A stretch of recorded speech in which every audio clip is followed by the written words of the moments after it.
So today we're going to look at the Exit Wounds build. It's a special build that primarily uses casting and bloodstone dislodging in order to deal a bunch of extra damage to your enemies.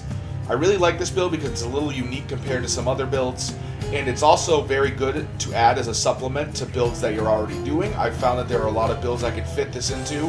Even if it's not the primary source of damage, it can add a lot for damage to the build.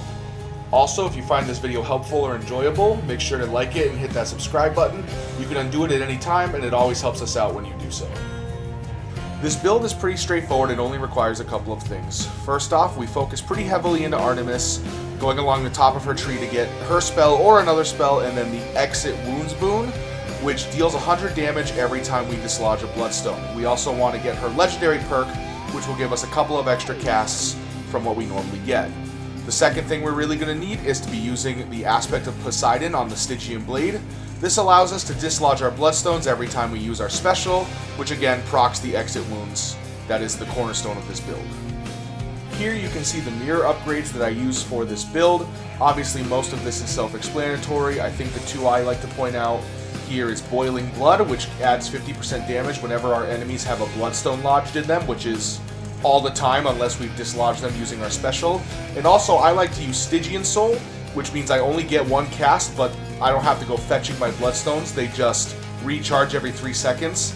It doesn't seem as powerful at the beginning, but if you can add cast through Chaos and Artemis and the Well of Charon purchases, you can get up to 4 or 5 casts pretty easily and really start loading enemies up with bloodstones for your Exit Wounds attack. So obviously getting a cast early is an important part to this build. I started with Aphrodite's cast, but I actually ended up switching to Zeus's Electric Bolt because it bounces between enemies and does a bit of extra damage that way. I also grabbed an Artemis boon early on. It wasn't one I planned on using a lot, but I needed it to start unlocking her later boons so that I could get Exit Wounds and start making my way towards her legendary boon. After the mini-boss, I grabbed a couple of other boons that the game gave me, but the next noteworthy boon I got was from Artemis, and it was the Exit Wounds that I needed to really get this build off the ground before I kept going into the later stages of the game. So the first boss fight wasn't overly noteworthy. Because I only had one cast available, I primarily had to rely on sword damage and then use my cast and my Exit Wounds when it was available. That's one of the disadvantages of using Stygian Soul, is that until you get those extra casts, it is a bit weaker than its counterpart. But what I would have done better, and what I suggest you do better, is also grab some boons in order to make your regular sword damage higher. Maybe 2 different status boons so that you can activate privileged status. Something to make your build do a bit more damage. Like I said, this build is actually very easy to incorporate with other builds as long as you're using the Poseidon aspect and the Artemis boons. Right at the beginning of Asphodel, I went into a Chaos Gate and was able to find the boon to give me an extra cast from Chaos. I didn't get too many other noteworthy boons throughout Asphodel. I did get Support Fire from Artemis. Again, it just gave me a little extra damage, and it also helped fill out some of her boons so I had a better chance to get her legendary later on in the run.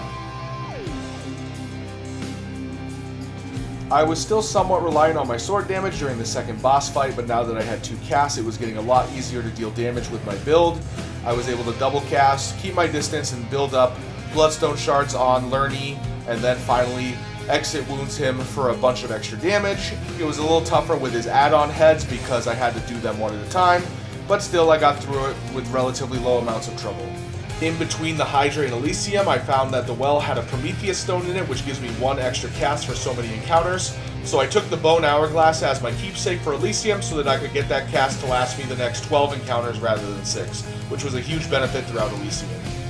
I worked through the first part of Elysium fairly quickly and fought Asterius as the mini-boss. After defeating him, I got an Artemis boon, which gave me her legendary boon, so I was able to get an additional 2 casts in addition to what I already had, giving me 5 full casts. With the 5 casts that I had, it was much easier to deal with Theseus and the Minotaur without having to use my sword swings as much. I would just fill up the Minotaur with electric balls until he had a lot of bloodstones in him, and then I would use my special to activate Exit Wounds and deal a good chunk of damage all at once. I repeated this process over and over until I eventually took him down, and then I focused on killing Theseus, which is a little harder because he has the shield to deflect some of the spells. But as long as I get behind him and keep my distance, he's actually pretty easy to beat, so I was able to work through Theseus and the Minotaur without too many issues. Most of the Temple of Styx wasn't noteworthy, and so I went to the Hades fight without any real problems. Electric Bolt really helps you kill the rats quickly, and obviously Exit Wounds does better burst damage. Hades himself was a lot like Theseus in the Minotaur. I just had to load him up where I could and use my Exit Wounds whenever I had the opportunity. It wasn't the easiest fight in the world, but I was able to win it without too much trouble. Like I said, if you want to make this build a bit better, I was doing it in a very pure form, which isn't as easy to do.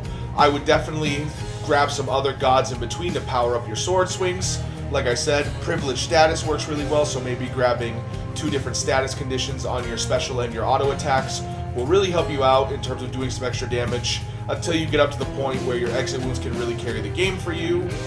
But that is all I have for this time, guys. Make sure if you enjoy it, you like and subscribe. There are going to be a couple other videos coming up here that you can always check out to see if you like those as well. And I will see you guys next time.